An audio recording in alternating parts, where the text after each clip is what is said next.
भौतिक जगत में सदा ही कुछ न कुछ ही उथल पुथल होती रहती है।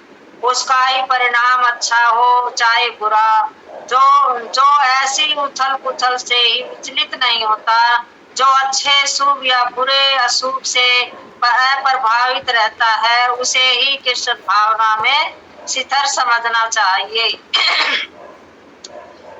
जब तक मनुष्य इस भौतिक संसार में है तब तक अच्छाई या बुराई की संभावना रहती है या रहती है, क्योंकि यह संसार देवत्व द्वंद्व से पूर्ण है। किंतु जो कृष्ण भावना में स्थिर है वह अच्छाई या बुराई से पछूता रहता है, क्योंकि उसका ही सरोकार कृष्ण से रहता है जो सर्व मंगलमय है। ऐसे कृष्ण भावनामृत से मनुष्य पूर्ण ज्ञान की स्थिति प्राप्त कर लेता है, जिसे समाधि कहते हैं। जगत सिंह प्रपात की जय, गुरु महाराज की जय। सभी भक्तों मुझे आशीर्वाद दे। जो मैं कुछ बोलूं, मैंने तो कुछ देख के बिना पढ़कर फिर मुझे कुछ क्षमा करना, कुछ गलत बोलूं तो इसमें बता रहे हैं फिर विपाद तात्पर्य में। अब जब भौतिक जगत है और उसमें सदा ही मतलब कुछ ना कुछ घटता बढ़ता रहता है, उसमें शुभ अशुभ होता रहता है, उथल पुथल हर एक के जीवन में आती रहती है। तो उसका परिणाम अच्छा हो या चाहे बुरा, जो ऐसा भी उथल पुथल में विचलित रह, जो अच्छे काम में मतलब उसको अच्छा लाभ होता है, तब भी वो मतलब एक समान ही रहता है। और जो बुरा काम होता है तब भी मतलब ज्यादा वो विचलित उसमें नहीं होता। और ये समझ ले कि तो भगवान का ही बस धूप छाया की तरह है, जैसे कि ऋतु के आने जाने से ही इसमें है ना, दूसरा अध्याय का ही उतना 7वां श्लोक है कि कार्पण दोषम मात्रा 14वां श्लोक है, मात्रा सर प्रशासक सुख दुख। तो इसमें मतलब सर्दी गर्मी ज्यादा दुख के ही मतलब दो भाग है, ये पहलू है। सुख दुख तो इस संसार में मिलेंगे, चाहे कोई कितना ही वो कर लो, कितनी भक्ति, चाहे हम भगत बन रहे तब भी सुख दुख तो आएंगे, क्योंकि हमने पीछे जो कर्म कर रखे हैं पिछले जन्म केवल कितने सालों से हम ये कर्म कर रहे हैं, तो उसके अनुसार हमने वे कर्म तो भुगतने ही पड़ेंगे। जब हम भक्ति में लग जाते हैं तो भगवान क्या करते हैं, उसे हमें थोड़ा सा कम करके दे देते हैं। अब ये मेरे भगत है, भक्ति कर रहा है, तो उसमें हमें ज्यादा दुख नहीं देता, कम देता करके तो उसको हम आसानी से सह सकते हैं, आसानी से सह सकते हैं जब भक्ति में लगे होते हैं। तो इसमें बताया ना 14 श्लोक में, हे कुंती पुत्र सुख तथा दुख बाही क्षणिक थे, तथा कालक्रम में उनका ही अर्थ धाम होना सर्दी गर्मी ऋतु के समान आने जाने के समान है। अब जैसे ये सर्दी गर्मी आती है, इस तरह ही दुख सुख आते हैं, तो वो सदा के लिए नहीं रहते, कुछ क्षण के लिए आते हैं, तो फिर सुख आ जाता है, फिर दुख आ जाता है, मतलब ऐसे रहता है। तो हे भारतवंशी, वे इंद्रिय बोध से उत्पन्न है। हम इस संसार में इंद्रिय से, हमारी इंद्रिया मतलब बधी हुई है, तो उससे मतलब उत्पन्न होते हैं। और मनुष्य जो चाहे कि अवचिल भाव से उसको सहन करना सीखे। अब हम इस संसार में बद्ध जीव हम बधे हुए हैं, तो इस संसार में हम जो उसे मतलब ऐसे अवचलित भाव से उसको सहन करना सीखे कि ये तो सबके जीवन में घटते बढ़ते हैं, ये तो सबके जीवन में आता है दुख सुख, तो इससे कोई बच नहीं सकता। तो ये बताया गया है इसमें, अगर अच्छा या बुरा हो, हमने इससे भी वो नहीं है कि हमारा तो कोई इतना बुरा हो गया है और इतना हमारा अच्छा कार्य हो गया है, मतलब ये हमारा शुभ अशुभ में भी मतलब नहीं वो होना चाहिए। अब हमारा कोई भी, हम जब कृष्ण भावना भावित हो जाते हैं, तो हमने मतलब शुभ अशुभ की चिंता नहीं करनी।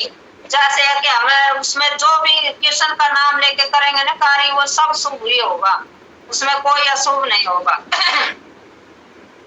शुभ अशुभ नहीं है। जैसे ही कई लोग कह देते हैं कि हमें तो अंधेर की ये कृष्ण पक्ष आते हैं, जो ये एकादशी आती है, अंधेर की आएगी ना तब लेंगे हम, चांदन की से नहीं लेंगे, अंधेर की तो नहीं लेंगे, चांदन की से लेंगे, मतलब ऐसे बोलते हैं वे। तो आप वह शुभ होती है, ये वह अंधेर की वह शुभ होती है। तो ऐसा कुछ भी नहीं है, भगवान के दोनों ही इतने ही एकादशी महत्वपूर्ण है, चाहे कोई से ही कर लो, उस कहीं से भी। तो इसमें जो कृष्ण भावना भावित है वो समझता है कि इसमें कोई अशुभ और शुभ नहीं है।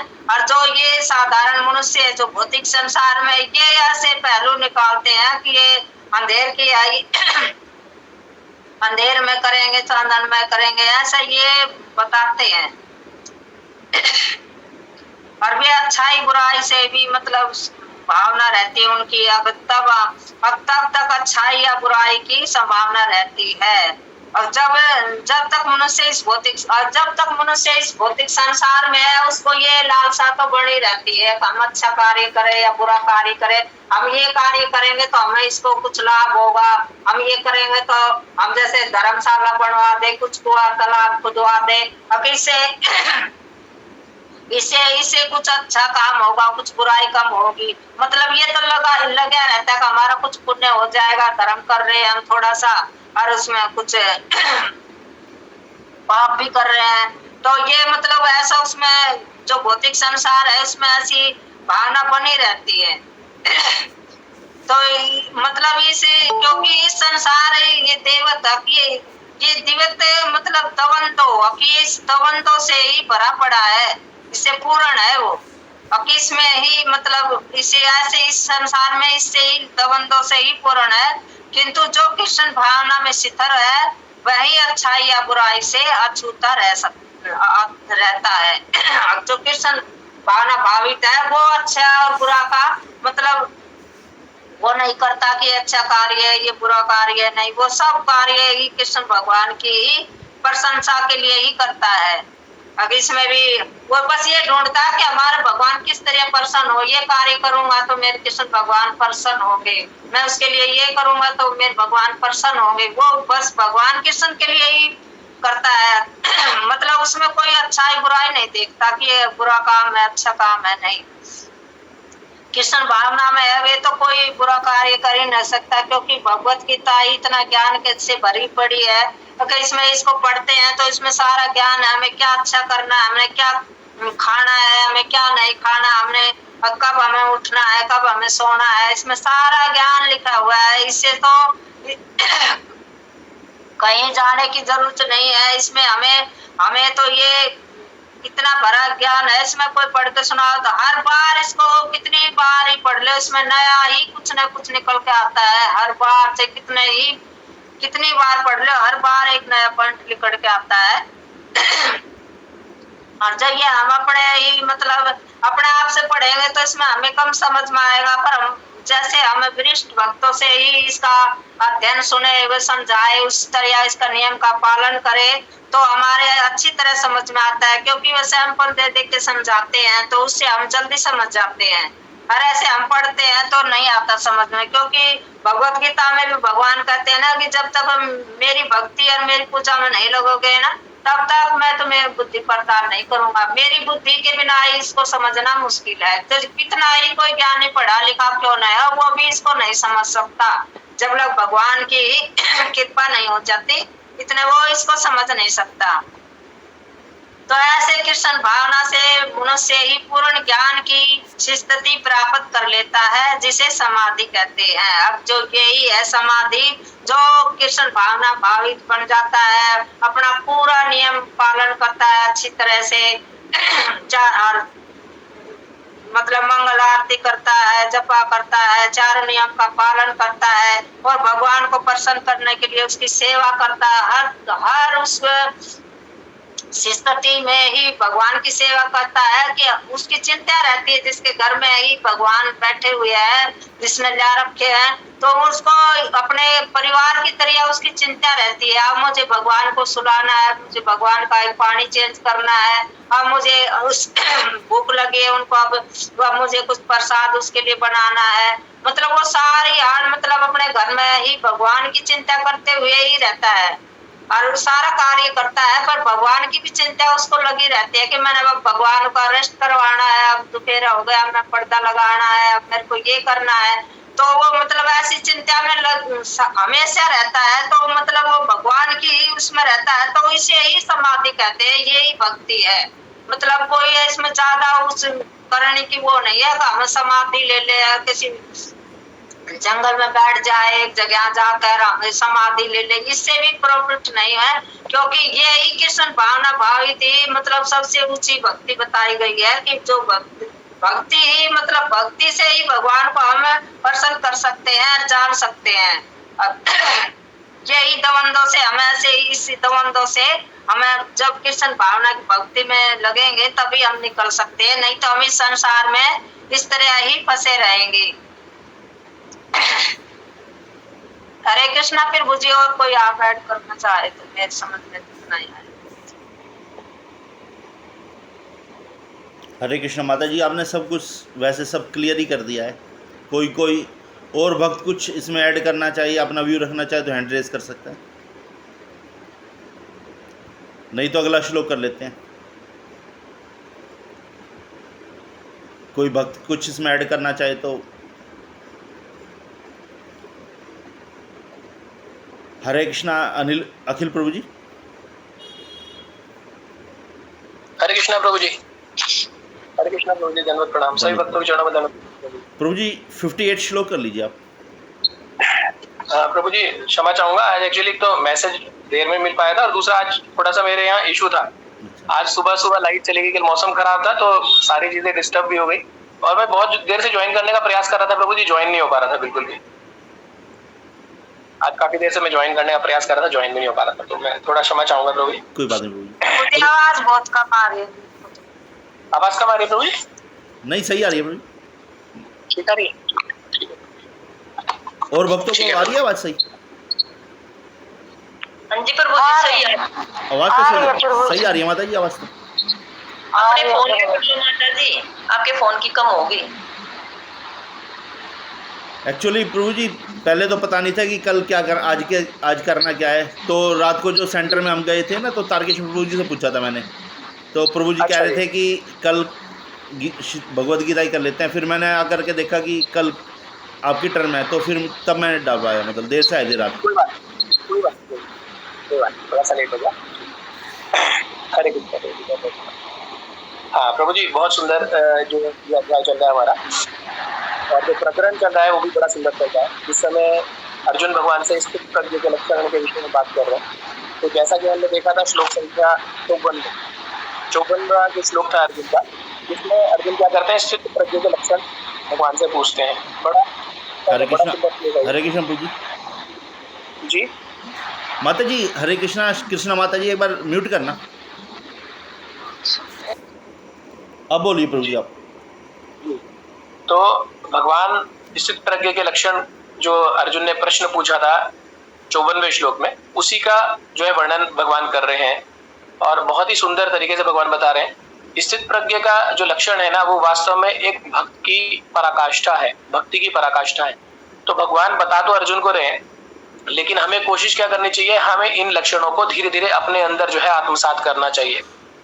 क्योंकि यदि हम भक्ति की पराकाष्ठा पे जाना चाहते हैं तो हमें क्या करना पड़ेगा, इन लक्षणों को धीरे धीरे करके अपने अंदर उतारना पड़ेगा। तो हम कैसे उतार पाएंगे इन लक्षणों को?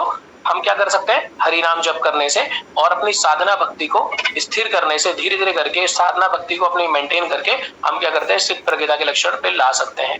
देखिए, कल हम ग्लोरिफिकेशन कर रहे थे महाराज का, तो महाराज के अगर हम व्यक्तित्व को देखें तो वहां पर हमें बिल्कुल स्थित प्रज्ञ के लक्षण बिल्कुल दिखाई देते हैं। हर तरीके से किसी प्रकार की कोई आसक्ति नहीं है। उनके जीवन का एक एक भाव देखिए, उनके विल देखिए, है ना। देखिए किस प्रकार से वो समाधि अवस्था में, किस प्रकार से लीन अवस्था में, निद्रा अवस्था में भी वो क्या कर रहे हैं, भगवान के विग्रह की सेवा कर रहे हैं, आरती कर रहे हैं। तो हमें उदाहरण देखना चाहिए अपने गुरु महाराज से और सन्यासियों से कि किस प्रकार से हम स्थित प्रज्ञ बन सकते हैं। तो भगवान अर्जुन को यही बता रहे हैं कि स्थित प्रज्ञ का भाषा समाधिस तस्व समाधि तस्य केशवा सिद्धि किम प्रभाषेत किमासीत व्रजेत किम। तो इस श्लोक में भगवान से अर्जुन ने पूछा था, 4 चीजें पूछी थी कि स्थित प्रज्ञ का भाषा। स्थित प्रज्ञ का भाषा मतलब स्थित प्रज्ञ जो व्यक्ति है उसके लक्षण क्या है, वो मतलब दिखने में कैसा होता है। जैसे होता है ना कि एक डॉक्टर है, एक इंजीनियर है ना, एक वकील है, वो वेशभूषा से पता लग जाता है उसकी कि वो डॉक्टर है, वो वकील है। तो अर्जुन पूछते हैं भगवान से कि स्थित प्रज्ञ का भाषा, मैं स्थित प्रज्ञ व्यक्ति को कैसे पहचान सकता हूँ, क्या लक्षण होते हैं स्थित प्रज्ञ व्यक्ति के। तो इसका वर्णन भगवान ने 55वें श्लोक में पूरी तरह से दे दिया था, उसको हम डिस्कस कर चुके हैं। दूसरा प्रश्न अर्जुन का था समाधिस्तस्य केशवा, है ना। फिर तीसरा जो दूसरा प्रश्न पूछ रहे हैं, स्थित धीम किम प्रभाषेत, कि जो स्थित धी व्यक्ति होता है या स्थित प्रज्ञ व्यक्ति होता है ना, जो एकनिष्ठ है भक्ति में पूरी तरह से, किम प्रभाषेत, वो बोलता कैसे है ना, वो बोलता किस प्रकार से है। फिर तीसरा प्रश्न अर्जुन का था किम आसीत, कि स्थित प्रज्ञ व्यक्ति बैठता कैसे है, अर्थात बैठने का अर्थ हो जाता है कि वो अपनी इंद्रियों को किस प्रकार से संयमित करता है। बैठने का अर्थ है कि कैसे वो अपनी इंद्रियों को संयमित करता है, ठीक है। तो स्थित धी किम प्रभाषेत, ये जो है इसमें वो बोलता कैसे है, इसका जो आंसर है वो भगवान ने कर दिया 56 और 57वें श्लोक में भगवान ने इसका आंसर कर दिया कि वो बोलता कैसे है, वो भी हम देख चुके हैं। अब अर्जुन का तीसरा प्रश्न है कि किम आसीत, वो बैठता कैसे है, यानी वो अपनी इंद्रियों को कैसे संयमित करता है। और चौथा प्रश्न अर्जुन का है व्रजेत किम, कि स्थित व्यक्ति जो है, स्थित प्रज्ञ व्यक्ति चलता कैसे है, चलता है मतलब वो अपनी इंद्रियों को कैसे सेवा में लगाता है। तो ये चार प्रश्न बड़े इंपॉर्टेंट, कि वो दिखता कैसे है, वो बोलता कैसे है, वो अपनी इंद्रियों को कैसे जो है संयमित करता है, और चौथा वो अपनी इंद्रियों को कैसे विषयों में लगाता है। तो जैसे 57वें श्लोक में भगवान ने पूरी तरह 56-57 में क्लियर कर दिया कि उसकी भाषा कैसी है, वो बोलता कैसे है, वो ऑलरेडी हम डिस्कस कर चुके हैं। अभी 57वां श्लोक भी आपने डिस्कस कर लिया। तो 57वें श्लोक में अगर हम उनका क्रक्स देखें 57वें श्लोक का, तो भगवान क्या बता रहे हैं, द्वंद्व से बचने का उपाय बता रहे हैं कि हमें जो जीव है, हमें किसी भी प्रकार के शरीर के साथ जो हमारी आसक्ति है ना, या शरीर से जुड़े व्यक्तियों के साथ जो आसक्ति है, उस आसक्ति से हमें बचना है ना। सुख हमारे जीवन में आएंगे, वो हमारे प्रारब्ध हैं, दुख हमारे जीवन में आएंगे, वो भी हमारे प्रारब्ध हैं।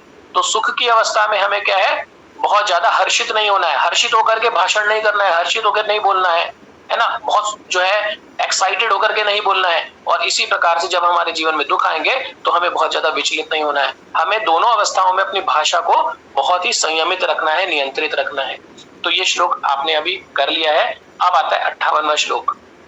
58वें श्लोक से भगवान अब क्या बताने जा रहे हैं, अर्जुन का तीसरा प्रश्न कि स्थित धीम किम आसीत, किम आसीत, यानी कि वो अपनी इंद्रियों को कैसे संयमित करता है। क्योंकि सबसे जो कठिन उपाय है वो है इंद्रियों को संयमित करने का, बहुत कठिन उपाय है। और अधिकांश जो है हम लोग जो भक्ति में नहीं आगे बढ़ पाते हैं वो हमारी इंद्रियों के कारण होता है।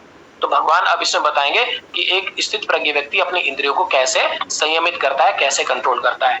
तो ये देखिएगा, यथा सहरते चायम कुर्मो अंगानीव सर्वशः इंद्रियाणि इंद्रियार्थे अभ्यस्तस्य प्रज्ञा प्रतिष्ठिता। कितना सुंदर भगवान बता रहे हैं एक एक चीज को। तो यदा संहरते चायम कुर्मो अंगानीव सर्वशः इंद्रियाणि इंद्रियाणार्थे अभ्यस्तस्य प्रज्ञा प्रतिष्ठिता। तो भगवान एक एग्जाम्पल लेकर के हमें बताएंगे, और एग्जाम्पल भी भगवान ने ऐसा लिया जो हम अपने आसपास बहुत आसानी से देखते हैं।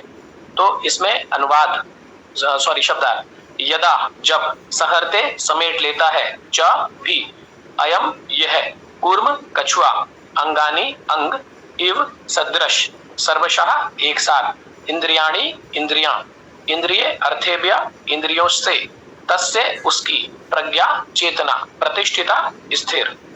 अनुवाद बाय श्रील प्रभुपाद की जय।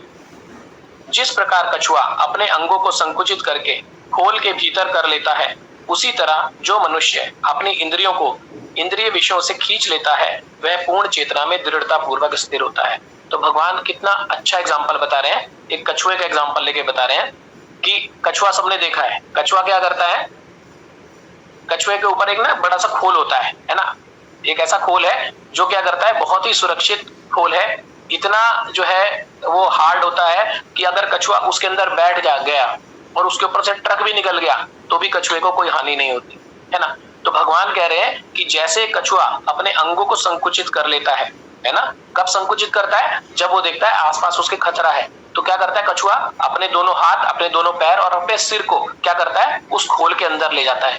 और ऐसे में क्या लगता है, वो कछुआ बिल्कुल ऐसा होता है कि एक मरा हुआ जीव पड़ा है या कोई पत्थर पड़ा है ना, तो कोई भी विषय, कोई भी अवस्था उसको प्रभावित नहीं कर पाती।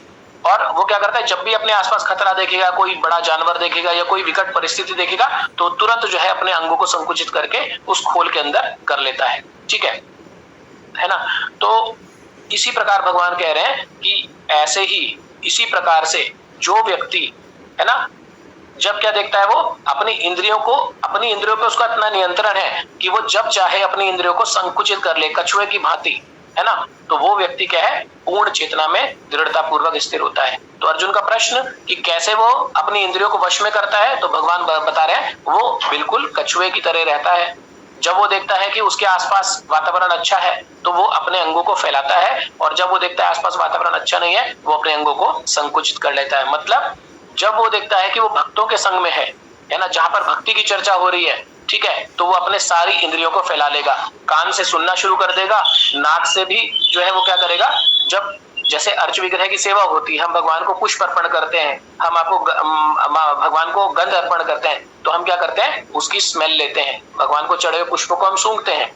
तो वो क्या कर रहा है, अपनी नाक को भी जो है भक्ति में लगा रहा है, अपने कान से कथा कीर्तन सुन रहा है ना, और क्या कर रहा है, अपने नेत्रों से दर्शन कर रहा है, भक्तों के दर्शन कर रहा है, भगवान के दर्शन कर रहा है, और अपनी जीवा से क्या कर रहा है, कृष्ण का प्रसाद ले रहा है, हरि नाम ले रहा है, कीर्तन कर रहा है ना, और अपनी त्वचा से क्या कर रहा है, अपने हाथों से भगवान को स्पर्श कर रहा है, भगवान की चरण वंदना कर रहा है, भक्तों की चरण वंदना कर रहा है, और साथ ही साथ भगवान का अभिषेक कर रहा है। तो अपनी पांचों इंद्रियों को क्या करता है, अपने मन को, सबको क्या करता है, भगवान की सेवा में लगाता है। लेकिन जैसे ही वो देखता है कि वो अभक्तों के संग में है, ऐसे व्यक्ति हैं जो कर्मी लोग हैं, उनके आसपास बैठा है, तो वो क्या करता है, तुरंत अपनी इंद्रियों को संकुचित कर लेता है। अपने कान से वो प्रजल्प को नहीं सुनता है, अपने नेत्रों से अदृश्य वस्तु को नहीं देखता है ना, और क्या करता है, अपनी जीवा से कुछ बोलता नहीं है, प्रजल्प नहीं करता है ना, और अगर उसको मिलता है कि कहीं पर अनऑफर्ड फूड मिलता है जो भगवान को नहीं चढ़ा है, वो उसको नहीं जो है स्वीकार करता है, तो ऐसा व्यक्ति क्या है, स्थित प्रज्ञ होता है, जो कछुए की भांति कभी भी जब परिस्थिति ठीक हो अपनी इंद्रियों को फैला लेता है पूरी तरह से, और जब परिस्थिति विपरीत हो तो अपनी इंद्रियों को क्या करता है, वो संकुचित कर लेता है। ऐसा व्यक्ति स्थित प्रज्ञ कहलाता है, और यही क्या है, भक्ति की सर्वोच्च अवस्था है। हमें भी यही करना चाहिए। जब हम देखें हम अभक्तों के संग में हैं, वैसे तो भक्तों का संग नहीं करना चाहिए, लेकिन प्रचार के लिए हमें कभी कभी अभक्तों के बीच में जाना पड़ता है, उनको क्या करना चाहिए, भक्ति में लाने के लिए। तो ऐसी अवस्था में हम क्या करते हैं, सुनते कम है ना, उनकी बातों को कम सुनते हैं और कोशिश करते हैं अपनी बात का प्रचार करने का। और यदि हम देखते हैं कि बिल्कुल विपरीत परिस्थिति है, वो सुनने के लिए तैयार नहीं है, तो ऐसे व्यक्ति, ऐसी अवस्था में क्या करना चाहिए, उस जगह को छोड़ देना चाहिए। ठीक है, तो ये भगवान बता रहे हैं कछुए के एग्जाम्पल से। अब आता है तात्पर्य वह श्रील प्रभुपाद की जय। किसी योगी, भक्त या आत्मसिद्ध व्यक्ति की कसौटी यह है कि वह अपनी योजना के अनुसार इंद्रियों को वश में कर सके, किंतु अधिकांश व्यक्ति अपनी इंद्रियों के दास बने रहते हैं और इंद्रियों के ही कहने पर चलते हैं। तो देखिए प्रभुपाद जी कितने सुंदर तरह से बता रहे हैं कि सबसे अच्छी जो कसौटी है, जो आत्मसिद्ध व्यक्ति है, जो स्थित प्रज्ञ है ना, या भक्ति में जो उन्नत अवस्था को प्राप्त करना चाहते हैं, वो क्या है, उनका खास लक्षण क्या है कि वो अपनी इंद्रियों को अपने अनुसार, जब चाहे अपनी इंद्रियों को अपने अनुसार वश में कर सकें। ठीक है, किंतु अधिकांश व्यक्ति क्या कर रहे हैं, इंद्रियों के दास बने रहते हैं। लेकिन आज की वर्तमान परिस्थिति क्या है कि अधिकांश व्यक्ति क्या है, वो इंद्रियों के दास बने हुए हैं। हमें क्या बनना है, गोस्वामी बनना है, लेकिन हम सब क्या है, गोदास की अवस्था में। अभी गोस्वामी का मतलब क्या है, गोस्वामी शब्द दो शब्दों से मिलकर बनता है, गो प्लस स्वामी। गो का मतलब होता है इंद्रियां, और स्वामी का अर्थ है मास्टर, यानी जिसने अपनी इंद्रियों को पूरी तरह से कंट्रोल में कर लिया है और अपनी इंद्रियों को अपने हिसाब से चलाता है वो, तो वो होता है गोस्वामी। ठीक है, और दूसरा क्या है, गोदास। गोदास मतलब इंद्रियों का दास, उसकी इंद्रियां उसके वश में ही नहीं है। वो क्या करता है, परिस्थिति के हिसाब से क्या करता है, जब देखता है बहुत अच्छा सा भोजन मिल रहा है ना, भले ही वो भगवान को ऑफर्ड ना हो, वो क्या करता है, कोई बात नहीं, थोड़ा सा लेने में कोई दिक्कत नहीं है, ले लेते हैं। अगर वो देखता है कि कहीं पर जो है कुछ भजन के अलावा भगवान के विषय से अतिरिक्त कहीं पर कुछ सुनने को मिल रहा है, वो सोचता है कोई फर्क नहीं पड़ता, थोड़ा सुन लेते हैं। तो ऐसा व्यक्ति क्या है, वो गोदास माना जाता है। और जो व्यक्ति जिसकी इंद्रियां उसके वश में नहीं है, वो क्या है, कभी भी भक्ति में उन्नत अवस्था को नहीं जा सकता। ठीक है, तो यही आज की अवस्था है कि आजकल अधिकतर व्यक्ति जो है इंद्रियों के दास बने हैं और यदि कोई इंद्रियों का दास है तो भक्ति में आगे नहीं जा सकता। ठीक है, आजकल आप देखते हैं सबसे ज्यादा जो पाप है, जो सबसे ज्यादा जो ऐसी इंद्रिय है जो वास्तव में अगर हमने कंट्रोल कर ली, तो हमारे शास्त्र बताते हैं कि जिह्वा या रसनेंद्रिय हमारी एक ऐसी इंद्रिया है, अगर हमने इसको कंट्रोल में कर लिया तो 90% काम हो गया। सबसे ज्यादा जो पाप होता है वो किससे होता है, जिह्वा के द्वारा होता है। हम क्या करते हैं, भगवान को बगैर भोग लगाए भोजन करते हैं। आजकल आप देख रहे हैं सब जगह जो है आउटडोर फूड का, मतलब बाहर खाना खाने का बहुत प्रचलन हो चुका है ना। सबसे ज्यादा आपको चीजें यही मिलेंगी, है ना। तो दूसरा क्या है, ब्यूटी पार्लर्स बहुत मिलेंगे आपको, और बुटीक, जिम, ये सारी चीजें मिल रही हैं। तो वास्तव में ये सारी इंडस्ट्री अगर आप देखें, ये जिम है जो जिसमें शरीर को जो लोग क्या करते हैं, अपने शरीर की आकृति को बदलना चाहते हैं, अपनी मसल्स को डेवलप करना चाहते हैं। तो वास्तव में क्या है, वो एक तरह से मूर्खता है। स्वास्थ्य के लिए ठीक है कि आप योग कर रहे हो, बात अलग है, अदरवाइज जा करके अपने शरीर को जो है सुंदर या सुडौल बनाना, वो वास्तव में कुछ नहीं है, वो शरीर से आ सकती है और वो क्या है, एक तरह से अज्ञानता के कारण है।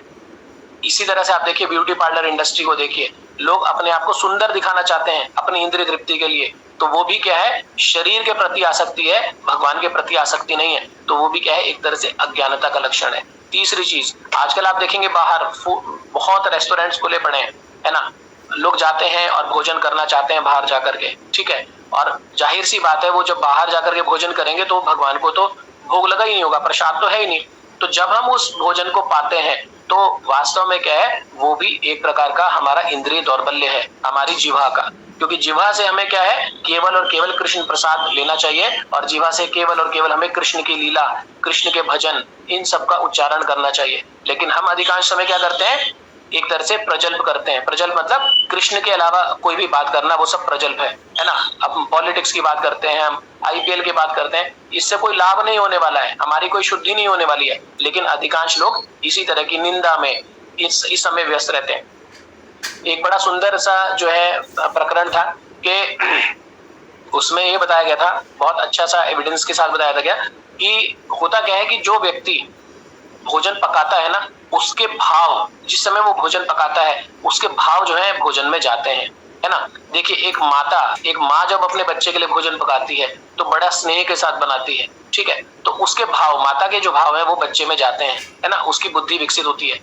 बड़ा सुंदर सी कहावत है कि जैसा खाते हैं अन्न वैसा बनता है मन, है ना। जब मन ही अच्छा नहीं बनेगा, मन ही चंचल रहेगा, तो इंद्रियां कैसे कंट्रोल में रहेंगी।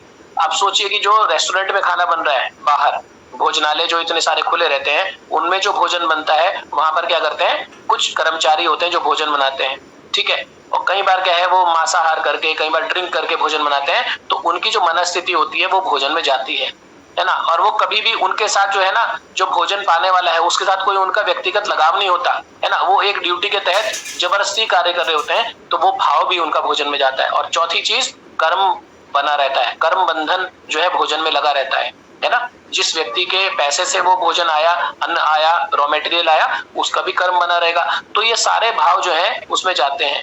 इसीलिए क्या करते हैं, हम भगवान को जब ऑफरिंग करते हैं तो भगवान क्या करते हैं, उनमें से सारा का सारा पाप हटा लेते हैं और उसमें अपनी कृपा डाल देते हैं। फिर जब उस प्रसाद को हम पाते हैं तो वो कर्म बंधन से मुक्त होता है, हम कर्म बंधन में नहीं फंसते हैं। इसीलिए कहा जाता है हमें केवल और केवल भगवान का प्रसाद लेना चाहिए। तो आजकल क्या है, सबसे ज्यादा लोग क्या करते हैं, अपनी जिह्वा के प्रति आसक्त हैं। वो जिह्वा से क्या करते हैं, भगवान को भोग न लगा हुआ भोजन भी पाते हैं, वो प्रसाद के ऊपर आसक्ति नहीं होती उनकी, और वो कुछ भी जो है असंबद्ध भाषण करने लगते हैं, कुछ भी बोलते हैं, प्रजल्प करते हैं। तो जिह्वा को कंट्रोल अगर हमने कर लिया, रूप गोस्वामी जी बताते हैं उपदेशामृत में कि यदि हमने जिह्वा को कंट्रोल में कर लिया तो हमारा आधे से ज्यादा काम हो गया। जिसकी जिह्वा नियंत्रित है उसकी बाकी इंद्रियां सब नियंत्रित रहेंगी, ठीक है। तो यही चीज इसमें बता रहे हैं कि हमें इंद्रियों का दास नहीं बनना है, हमें इंद्रियों का स्वामी बनना है। यह है उत्तर इस प्रश्न का कि योगी किस प्रकार स्थित होता है। तो भगवान ने इसमें बताया कि अपनी इंद्रियों को कैसे कंट्रोल करना है, कछुए की भांति कंट्रोल करना है। तो भगवान ने यहाँ पर बताया योगी, योगी अर्थात स्थित प्रज्ञ व्यक्ति, जो क्या है पूरी तरह से भगवान में स्थित है, जिसका मतलब वो समाज के बीच में भी है लेकिन उसका आसक्ति किसमें, भगवान में है, तो उस व्यक्ति को योगी कहा जाता है। योगी मीन्स जो भगवान के साथ जुड़ा हुआ है। ठीक है। इंद्रियों की तुलना विषैले सर्पों से की गई है। वे अत्यंत स्वतंत्रता पूर्वक तथा बिना किसी नियंत्रण के कर्म करना चाहती हैं। ठीक है। तो यहाँ पर विषैले सर्पों से की गई है। जैसे मान लीजिए सर्प है ना, किसी बॉक्स में हमने 5 सर्प रख दिए और उनको आकर के किसी कमरे में खोल दिया, तो एक सर्प इधर भागेगा, एक सर्प उधर भागेगा, एक सर्प इधर भागेगा, एक सर्प उधर भागेगा, कंट्रोल करना मुश्किल हो जाता है। ठीक है। इसी प्रकार से हमारी इंद्रियां हैं। हमारी जीवा कुछ करना चाहती है, हमारे कान कुछ सुनना चाहते हैं, हमारी नाक कुछ सूंघना चाहती है, हमारी आंखें कुछ और देखना चाहती हैं। तो ये सब चीजें क्या एक विषैले सर्प की भांति है, जो क्या करेंगी, हमारा नुकसान ही करने वाली हैं। तो हमें क्या करना चाहिए, कछुए की भांति इन इंद्रियों को कंट्रोल में करना चाहिए। ठीक है। अगर एक भी इंद्रिय कंट्रोल होने से रह गई, 5 में से कोई एक इंद्रिय भी कंट्रोल में होने से रह गई, तो वही क्या है, हमारे नाश का कारण बनेगी। एग्जाम्पल देखिए कछुए का। कछुआ है, अगर मान लीजिए उसने खतरा देखा, वो क्या करता है, अपने सारे अंगों को संकुचित करता है। मान लीजिए वो सोचे कि कोई बात नहीं, कोई फर्क नहीं पड़ता, है ना, कोई हिंसक जीव उसके पास आ गया, अगर मान लीजिए गलती से उसने अपना एक हाथ बाहर छोड़ दिया और बाकी सब अंदर कर लिया, तो क्या उसकी जान बच पाएगी? नहीं बच पाएगी उसकी जान, है ना। तो इसी तरह से भगवान बता रहे हैं कि आपको सारी इंद्रियों को कंट्रोल में करना पड़ेगा। सारे के सारे जो अंग है ना, कछुआ पूरे सारे अंग अंदर लेता है, सारे अंग अंदर ले जाता है।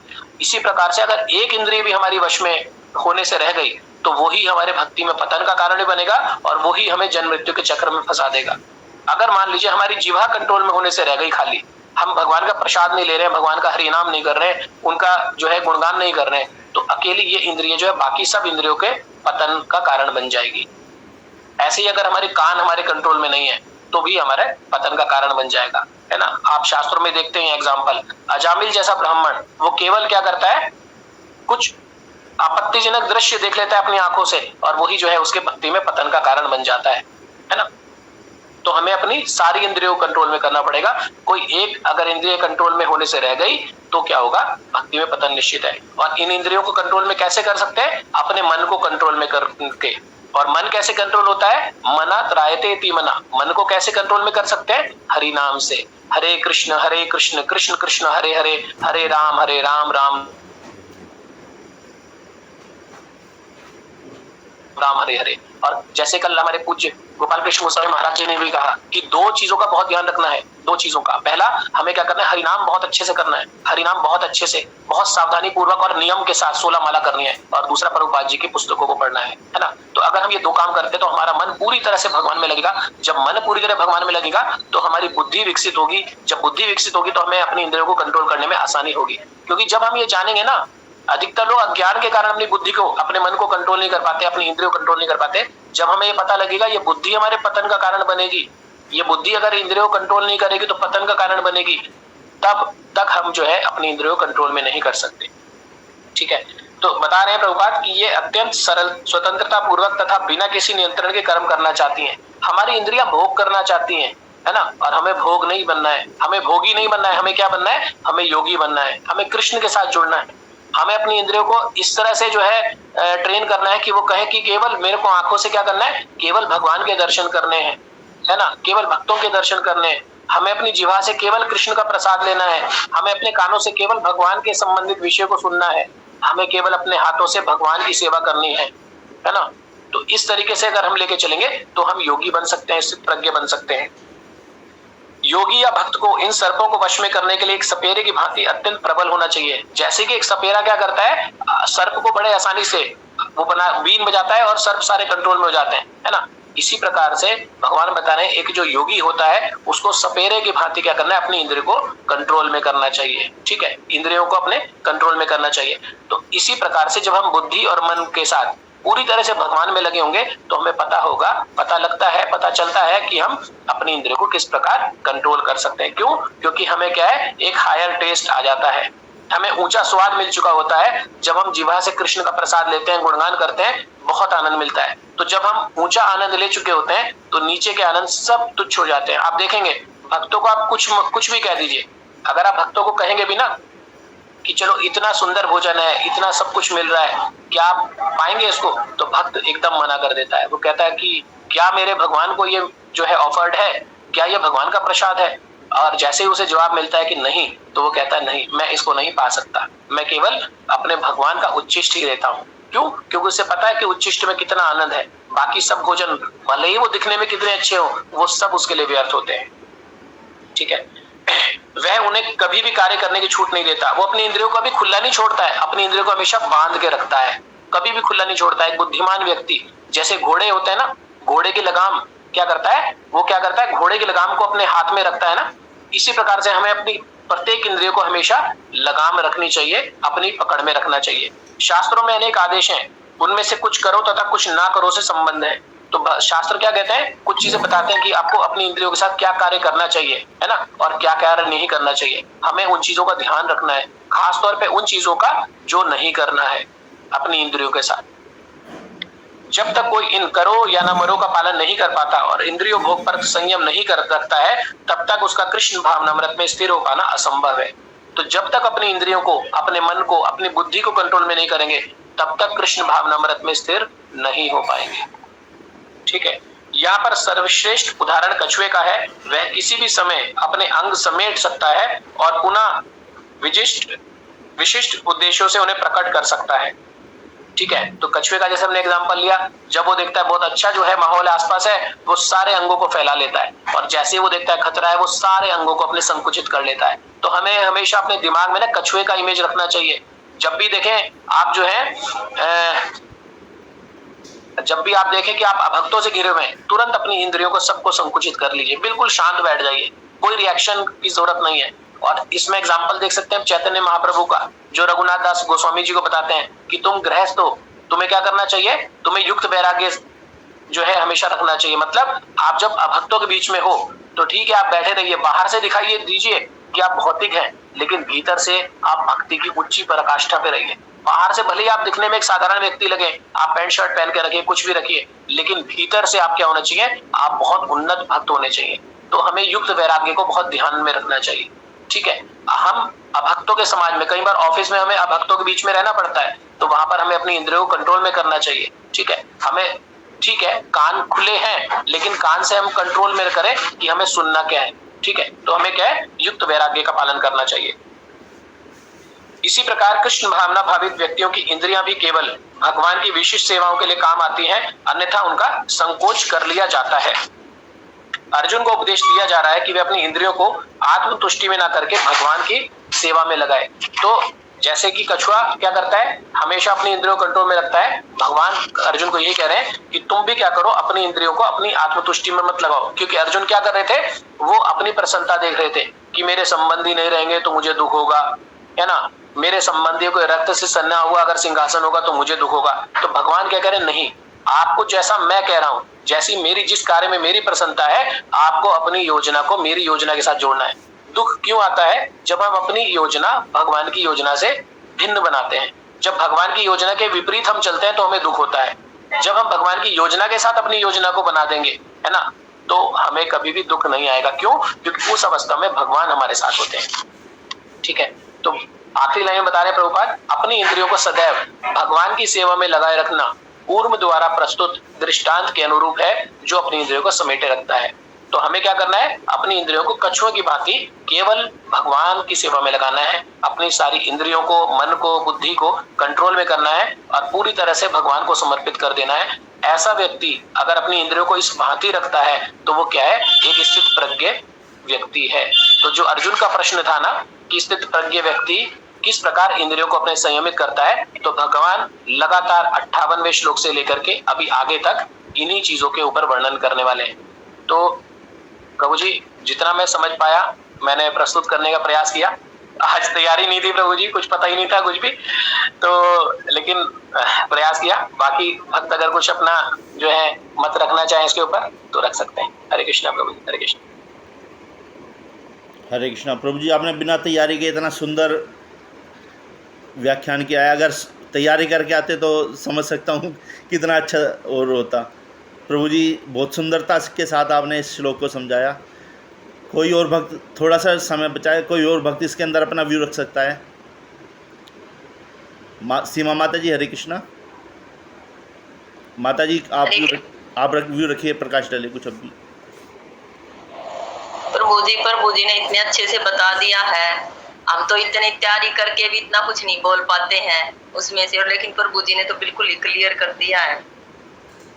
तो शायद हमारे लिए तो कुछ ऐसा है नहीं कि हम इसमें कुछ और अपने पास से जोड़ पाए। तो प्रभु जी आप ही कुछ इसमें थोड़ा सा प्रकाश डाल दीजिए।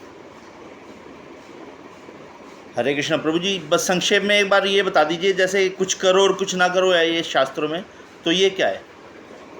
हाँ प्रभु जी, ये बड़ा सुंदर है। देखिए मेन चीज क्या होती है कि हम जब कोई चीज लेकर के आते हैं ना, वस्तु भी अपने घर में लाते हैं, तो उसमें लिखा रहता है डूज एंड डोंट्स, कि हमें इसको कैसे प्रयोग करना है और इसका प्रयोग कहाँ नहीं करना है। तो ऐसे ही भगवान बता रहे हैं कि जो हमारी इंद्रियां है ना, इसका हमें प्रयोग कैसे करना है वो तो हमने बता दिया कि आपको अपनी इंद्रियों को भगवान की सेवा में लगाना है, अपनी जीवा से भगवान के वचन बोलने हैं, भगवान की वाणी को बोलना है, या भगवान के विषय में आपने भाषण करना है, भगवान के गुण और लीलाओं को बोलना है ना। इसी प्रकार से अपनी जीवा से क्या करना है, केवल कृष्ण का प्रसाद लेना है, ठीक है, अपने कानों से केवल भगवान की वाणी को सुनना है।